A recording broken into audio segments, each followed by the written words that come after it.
So I'd like to begin by introducing you to our fellows and our honorary fellows.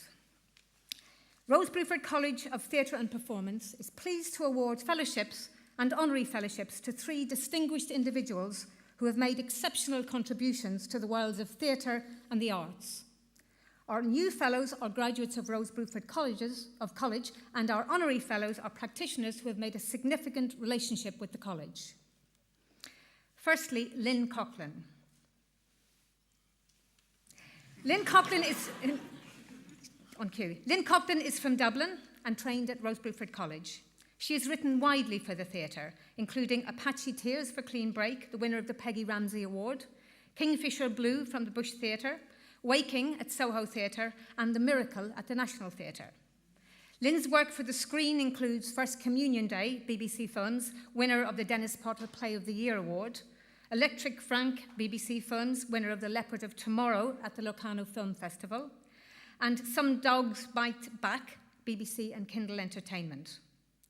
She has written for numerous British and Irish television series and created an original 13-part series for the BBC called Patrick's Planet.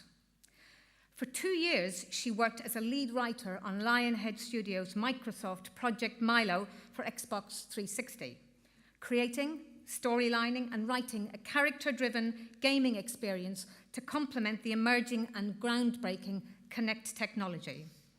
Alongside her screenwriting, Lin has written original plays for theatre and adapted many for the BBC Radio. Chair of Governors, I am pleased to present Lin Coghlan, who is to be admitted as a Fellow of Rose Bruford College.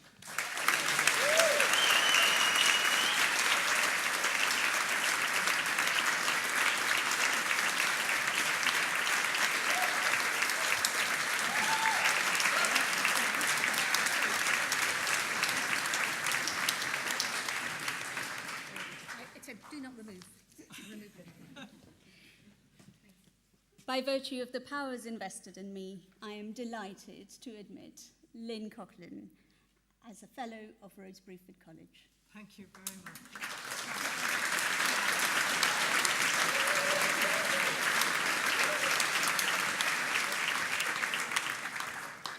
Well, I can't begin to tell you how utterly delighted I was to get the news that I was going to be given this fellowship from my drama school, which I can tell you, this drama school changed my life. Coming here again today, I remember being 20 years old, coming here to audition. I was the most unlikely candidate to get a place at one of the most prestigious schools in the country. I was an economic migrant. I'd come over on my own from Ireland when I was 18. I had no support network. And here I was auditioning for this new course at Rose Bruford. I had no idea that it was the most politically radical and inspired and maverick training that was to be offered to young actors at that time. So I did the most inappropriate audition you could ever imagine. I decided to offer the audition panel my Cleopatra from Antony and Cleopatra. And I knew nothing about Cleopatra, I knew nothing about Shakespeare, and I knew nothing about acting. But the wonderful Stuart Bennett, who was on the audition panel and who came to work here for years and years afterwards, got me to improvise with a chair. And there was nobody more surprised than I was when he offered me a place on the course. That training that we underwent here focused primarily on 2 key questions. One is, what do you have to say? And the other one was, who are you going to say it to? And although these 2 questions seem simple, they were incredibly confronting. And I was just remembering with Bernadine, who was in my year, how it made us, the artists that graduated and that went on to have a life working in the arts. It was an extraordinary year of, I think what was revolutionary was that the college was trying to bring in graduates that represented the real world. This had never been done before.